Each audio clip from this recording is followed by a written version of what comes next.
Hi, Jody. I'd like to thank you so much for agreeing to this interview. I really appreciate it. It's for school, and I absolutely want to hear your insight because right now I'm working on a project related to urban education and reading performance. Nice. I also wanted to tell you that I am recording this interview, so I wanted to make sure that I have your permission. Okay, yes, you do.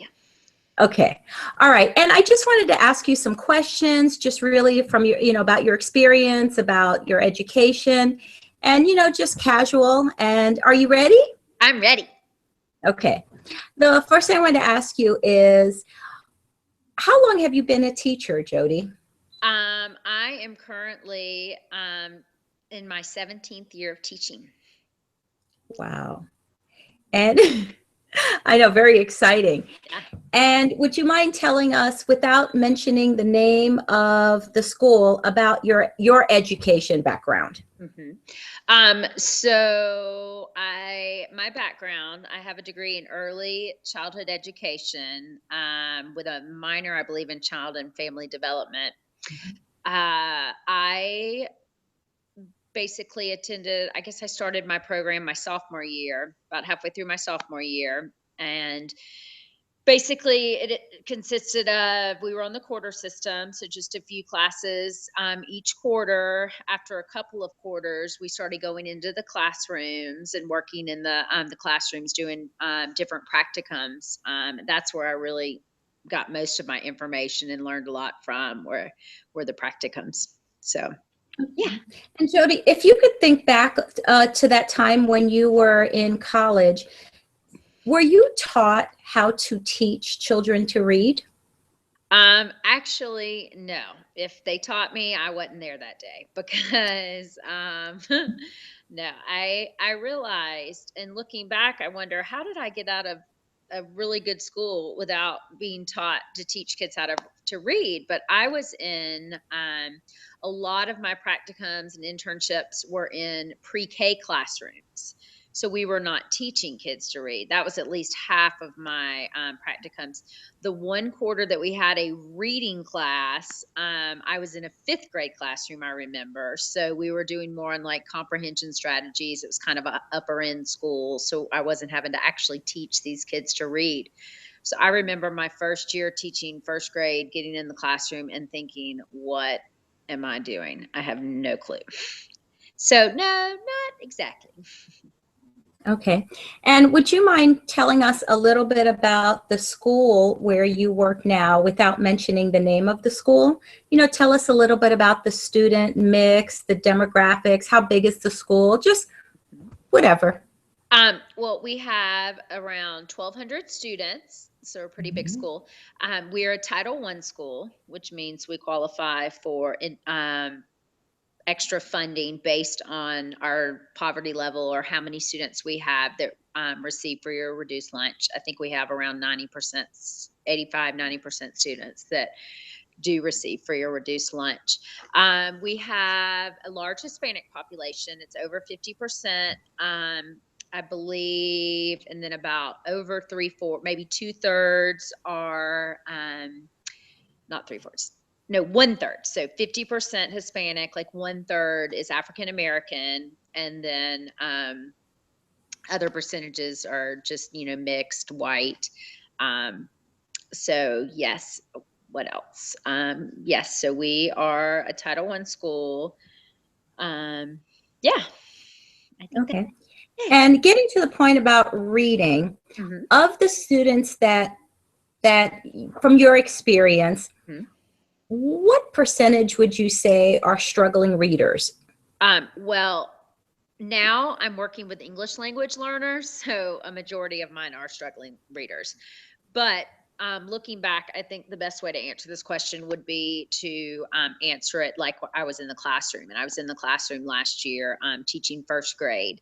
And I would say that at least half of my kids left first grade below grade level. Probably about a fourth of them came on grade level last year. So about 3/4 were below grade level. And then by the end of the year, they were um, I'd increased my number above or on grade level, but yeah, so at least half struggle with reading.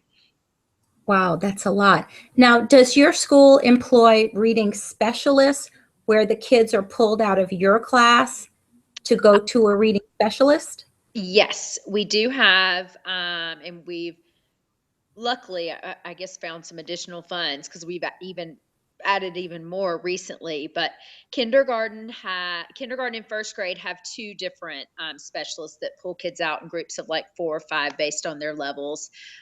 Second and third grade, I believe they only have one working with them, and then fourth and fifth grade have two specialists that work. They also do math as well, so they, I think, spend about half their time, or the lower grades, I think it's mostly reading. The upper grades, they do about half and half, reading and math. Okay. Now, and I know it was different when my children, and it was a while ago, Jody, you know that, but when my children were in elementary school, especially when my son was in kindergarten and first, Mhm. the entire class went to the reading specialist. So his teacher did not even deal with Oh, the wow. reading. Oh my goodness. Yeah, that's not the case. Yeah, they're definitely in the trenches now. All the teachers are, that's what they're doing. We have it's called a specials class. It's kind of like art, music, Mhm. gym, reading is one of them. That's only, I believe, in kindergarten and first, maybe second grade. But I think, I'm not even sure the guy that teaches it is getting his teaching degree, but I don't even know that he even has, so I wouldn't consider him like a reading specialist. So maybe more of a interventionist, Yeah. a Yeah. reading interventionist. Yes. Exactly. Okay. Now, in your classroom, what strategy do you utilize to help struggling readers? Or, okay, go ahead. Yes, what strategies do you employ? Well, one of the big programs that I'm on board with is guided reading. It's a way to meet kids at their level and help them grow. So you test kids and find out their reading level, and then you group them in based on the level. I actually had a fifth grader that said, "Why do you do this?" And I told him, children learn best at or slightly above where they are. So if I'm working with fifth graders and they're supposed to be reading on a Q and they're only reading on an L, if I'm reading with them on a Q, they're not going to get where they need to be. So we basically, so no matter where they are and no matter what grade they're in, we identify their reading level. And then I pull reading groups based on their level. So I might have 4 or 5 kids that are all reading on a level G. So I choose one book and I have 5 copies of that level G book. So they all have it in front of them. And we take a picture walk. We work on background knowledge, work on certain tricky words. Uh, yeah, so the books lend themselves to the different skills that we're going to work on. But I usually do a word work activity, especially with the lower ages. So, for example, I was reading a book about things that go. So, and it had jet in it, and they all wanted to say airplane. So we talked about jet, and we talked about the et word family. So we, discussed that. So after reading it and doing background knowledge, we, found activities that kind of went along with that to sort of branch off of that to get the phonics, the comprehension with asking the questions. But it's just really good because it's differentiated, it's on their level, it's where they need to be, and it's where you see the most growth. Now, Jody, from what you're saying and with guided reading, so you have to have the same book for everyone within that particular group? Yes. So we're very fortunate in the county that I work in. They are big proponents of guided reading. So we have a lot of access to that. When I first started teaching, we did not. So it's, if you don't have that, it's harder. But yeah, so you do have to have the same, they come in like packs, the same book to read with kids. Okay, no, that sounds great. Now, is guided reading utilized by you or by you and your school? They really it lends itself more to lower grades. And I've always taught lower grades, so I've always used it. That's one of the things that they're really pushing. The administration is pushing for the upper grades to do it as well. And I will say that um being working in ESOL, I do push into upper grade classrooms. And I do see that they're doing guided reading where you have the books and it doesn't just have to be books. It can be passages. Like now with the milestones coming up, we're doing a lot of work with like passages and answering questions and stuff, with passages that are on their level and everything. But yes, so if they're not using it at my school, they should be, because the administration wants them to. Okay, so that works out. Yeah. Jody, I wanted to talk with you about my passion is teaching children to read. It's actually reading and math. I just have a strong belief. I come from a very traditional type of education, sitting in rows with the nuns, Oh yeah. and, in another country and in this country. But I just have a belief that if you know how to read and do math, the rest can more work itself out. Mm-hmm. The question I wanted to ask you is the practice that the strategy that I'm thinking about is repeated reading. Okay. And are you familiar with repeated reading? I'm not. Okay. Repeated reading, and just listening to you talk about guided reading, it's some of the same tenets. Mm-hmm. Repeated reading is I, as the tutor, the adult, or the educator, I read a passage the way that it should be read, fluently with the correct intonations, and the student that I'm tutoring reads the same passage and continues to read it until he reads it fluently. Mm-hmm. And the reason that it is shown to be effective is something called a theory of automaticity. That's a tough word to say. But what it's saying is that because so many different parts of your brain are utilized when you're reading, that if you can at least decode words more automatically, it basically frees brain cells to work on the comprehension. Mm-hmm. Because a lot of struggling students, they're struggling with the word. So forget comprehension. They're just trying to sound out the word or figure out what the word is. Mm-hmm. Mm-hmm. And I wanted to ask, well, you're not familiar with it, but it just sounds like some of the tenets. Do you, when you're performing guided reading with your students, do you repeat the passage that you're reading? Yes, and that actually we were with some of my kindergartners today. We were talking about exclamation marks. So there was one of the lines, a jet can go. And so I said it, and then I had them repeat after me so that they could work on that, enunciation and saying it with excitement. So yes, those are, and I think that's great for English language learners. They need to hear it said the correct way. We do that a lot. We the repeating. I'll say it first, have them repeat it back. I've seen it in echo reading, also in some of the classrooms that I've gone in, where the teacher will read a sentence, they'll read a sentence, and they'll read a passage together. So yeah, I have seen that a lot, and I think it is very effective because they need to, they can't. If they're saying it wrong and keep saying it wrong, they're not going to learn it. They need to hear it said right and practice it. So yeah. Right. And I know one of the things I learned is, and I know you experienced this, is how the children run through any type of punctuation. Oh my gosh, yes. Yes. I keep telling them about the stop signs. Mm-hmm. Oh yeah. No, they don't want to stop. They don't want to write. They don't want to use them when they write, and they don't want to. I know. I'm like, it's not a race. You're not the better reader if you're the fastest. Slow down. right. Yeah. I wanted to talk with you, if you don't mind, regarding tutors. Mm-hmm. Because in this program that I'm in, and just a lot of the reading that I've done, Jody, it really talks a lot about what teachers should do. Mm-hmm. And it sounds to me, and this is the personal part, it sounds to me that everything is put on teachers, okay? Teachers, teachers, teachers. But I don't think it's possible, because you're already the social worker, the nutritionist, the reading person, the math person, the affectionate hugger, if they're not getting that from home. You already have to wear so many hats. And what my thought is for struggling readers, instead of putting just one more thing on teachers, is to partner with universities because, I'm here in Metro Atlanta in the Southwest area.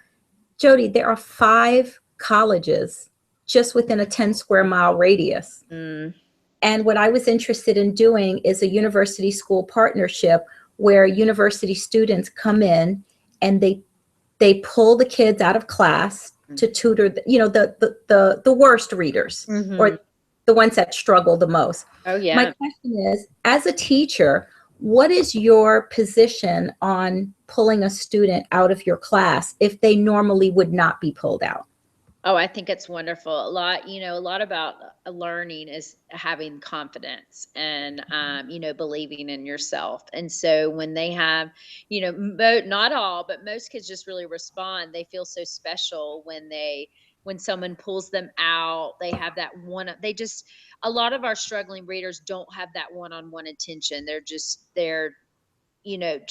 so just strive for that attention. And so when you can pull them out and work with them and it's differentiated, you can, when you're working one-on-one, exactly the things that child is struggling in. You don't, one of the things that when I'm working with a group of kids, I'm trying to figure out, okay, well, Bobby needs help with letter sounds, but then Susie needs help with their sight words. But when it's just one kid, you can focus on that one kid. You're building up their self-esteem. Yeah, I think it's great. Okay. And then if they're missing something from your class, so let's say they're pulled out for 45 minutes, what would be your strategy for that, for the 45 minutes in your class that they missed? Hmm. Well, we have that happen all the time with, it's just you make it work. You set aside time in the morning during bus call. Depending on if it's a strength, something that they're really good at, a strength, you can have a peer buddy that helps them to complete the activity. So yeah, we have lots of different ways to make up, or we can try to organize the day around where it's not something that they exactly have to make up. So yeah, there's lots of ways that's what's so great. I mean, Okay. so yeah, it's very easy to Okay. be flexible. Jody, you mentioned the milestones, Uh-huh. the milestone tests are coming up. I wanted to ask you, with such a large percentage of your student population struggling to read, are there any test taking strategies that you assist with or that you have? Hmm. Well, and basically that's what I'm doing. So I teach kindergarten, fourth and fifth. So in the fourth and fifth grade classrooms that I'm going into, I'm printing out actual passages like from the Georgia Department of Education. And we're talking about like going back and finding the answers in the text. Mm-hmm. We have a slash the trash where it's funny, like when you're reading the answers to a question and sometimes the kids giggle because the answer is so silly. I'm like, that's trash. When you're laughing at it because the answer is so silly, that's trash. Mm-hmm. So, teaching them if there are 4 choices to try to get rid of at least 2 that don't make sense so that if you're still having to guess, you have a 50% chance of getting it right as opposed to like a 20% chance, or I'm not even sure that. Anyway, you have a lot more likely chance to get it right. I'm not sure that works, but anyway, yes. So and we do a lot of highlighting, going back and finding the answers, thinking out loud, asking questions. Yeah, just lots of practice with the passages, which you hate that. You'd rather just be reading books and talking about that, but that's the way the world is. You got to do those passages, test passages. So, Now, the and what I wanted to ask you is that test taking strategy, do you find that it transfers to the actual test? oh yeah, yeah. I mean, they definitely will use that because we're using actual like passages that basically created like by the people that created the milestones and actual questions Oh, that are very similar. So I mean, it's not going to be the exact passage, but right. where this came from is going to be very similar. And then, we get them like by grade level. So like fourth grade, one of their weaknesses is theme. So I found a passage on theme and, and talked about that and answered questions. So there's a lot of resources out there if you just know where to find them. So. It sounds like you and your coworkers do a lot as it pertains to helping these children with reading skill. Yeah. I did want to ask you, Jody, what would you say the top 2 to 3 reasons that you believe, as a veteran educator, why so many children are struggling readers? Well, I think with the types of schools that I've always worked in, Title I, the thing that just glares out at me is just the lack of parent involvement. It might not be on purpose, but a lot of times these parents either don't speak English, and so they can't help the kids at home, or they have a job working third shift. No, grandma that doesn't speak English is taking care of Bobby and can't. So that's a lot of it, when they're struggling at school and they need that extra help at home, and they're still not even getting it home, and they just are, falling further and further behind. So I think that the lack of parent involvement and lack of that really leads to it. And of course, in my school, a lot of it is because that's the kids that I work with, the language barrier. What else? It seems like there was another one that I had thought of. What about the ones that are native English speakers? Yeah, I mean, a lot of it is the kindergarten does such a good job. I think a lot of it, like at our school, we have a lot of transient kids that are coming from other schools, so we have a system set up for learning, and they missed a lot of school, or we have ones coming from other countries. I don't know. I think a lot of it are, I talked about teaching to the level of the child, and we have found that just the standards are getting higher and higher and higher. And the things that teachers are having to teach these kids, I mean, you're supposed to be able to teach them to do A, B, C, D, E, F, and G, and you have kids coming in that know negative A, but you got to teach them G. And so you're struggling to catch up with these kids who aren't even ready for A, but you got to get them to G. And so it's just the standards are harder, the pressures. Yeah, I could go on and on. But yeah. Jody, would you mind if I asked you a question? It's not directly related to reading, but it's directly related to urban education. Mm-hmm. We have also read a lot about cultural sensitivity of educators. And that's kind of one of those all over the place things, and I have my own opinions. But I just want to know if you'd be willing, would share your thoughts on that, because I read a lot that once again the teacher's responsibility is to be culturally sensitive, so that you incorporate the things that they're familiar with into, whether it's the reading or the math or just the curriculum in general. Additionally, for you to find ways to include aspects of their culture into your teaching. Mm-hmm. I just wanted your opinion about that, and what are your thoughts? Well, I think it's very important to incorporate different cultures into teaching. Any kid that, if you have a child that hates school but loves dinosaurs, and you read a dinosaur book, that kid is going to be listening. He's going to be on it. He's going to be doing his very best. It's the same thing with, a child that feels lost in the classroom. If you start talking about something that has to do with, mention their country or show a flag, they just get so excited, and it makes them feel, it's all about like community and making them just feel a part of the classroom. And a big thing is drawing on background knowledge, and so, when you're talking about their cultures, they're able to make connections, and you're able to not only build the community in your classroom and teach about character traits and acceptance, but you're inspiring that child. So yes, I think it's very important. And our school does a good job. We have a international night where we like set up like Oh, booths and people actually the parents do get really involved in that. We don't have a lot of parent involvement, but they do. They'll have different tables and they'll cook food from different cultures, and the kids love it. That's one good thing about our school. They're very accepting. I think they they see everyone the same, and so yeah, that's one great thing about our school. But yeah, it's very important to be culturally aware and sensitive, and just to make everybody feel included. So okay. And Jody, those are all the questions I have, but I wanted to give you the floor to see if there's just anything that you want to talk about, anything you want to share.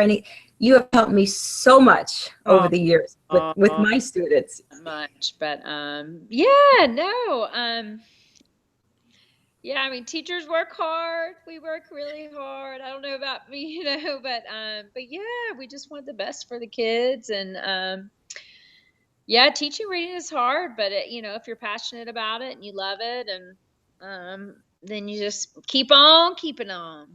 What So, keeps you there, Jody? Because you've been doing this for a while. well, I am glad. I'll tell you, more and more teachers are leaving the classroom, and that, I am out of the classroom now, and it really does help with, a lot less pressures. You have different pressures, but yeah, there's a lot to have to live up to, and the standards. It's like we keep saying our kids keep getting lower and lower, and they just keep raising the standards higher and higher, and the gap is just getting bigger and bigger. So, but I mean, we're not in it for the paycheck, and we're not in it for the glory. It's, well, the internal glory of, making a difference in little Billy's life, teaching him how to read, teaching him the word cat, CAT, cat. Yay, Billy. Jody, you are wonderful. Anything else that you'd like to add? I think I'm good. Jody, I want to thank you so very much. And I guess I won't see you this weekend, but I will see you next weekend. Yay! Oh no, I'll be on spring break. I won't see you then either. Oh, so I won't see you for 3 weeks. No, I have 3 weeks because I'll be gone for Easter and then the next 2 weeks. So. Okay, so Jody, if I text you for strategy, text me Oh back. yeah, of course. I will. I can spit them out fast, even if I'm on the beach. Pina coladas. Jody, thank you so much. I really appreciate it. And I'm going to end this broadcast. Okay. Thank you. Thank you. Good Enjoy luck. your vacation. Thanks. Bye. Bye.